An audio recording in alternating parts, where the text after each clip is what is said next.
How to write 6.375 as a mixed number in simplest form. Okay, mixed number means we will have a whole number part then fractional part p by cube.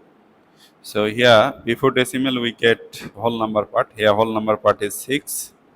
Okay, rewrite this whole number part. This is fractional part. We need to convert this fractional part into p by q form.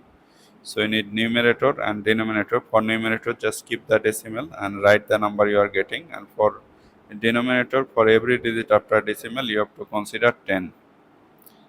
After decimal, we have 3 digit. We have written here 310. Now we need to reduce this fraction. How to do that?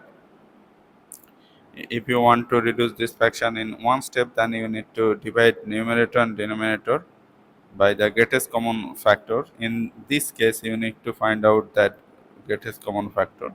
But if you want to reduce this fraction in multiple steps, then you need to divide numerator and denominator by the common factor. This is divisible by 5, this is divisible by 5, so common factor is 5.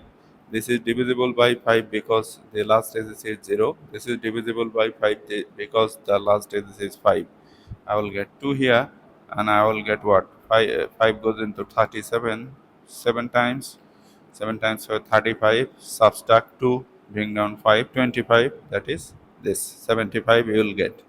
Again this is divisible by 5, this is divisible by 5, you will get 2 and you will get what? 5 goes into 7 one time, then subtract 2, 5, you will get 15.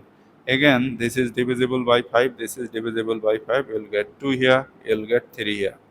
So basically you are getting 6 plus 3 over 2 times 2, 4, 4 times 2, 8. Now just combine this. So I have gotten this form 6 and 3, 8.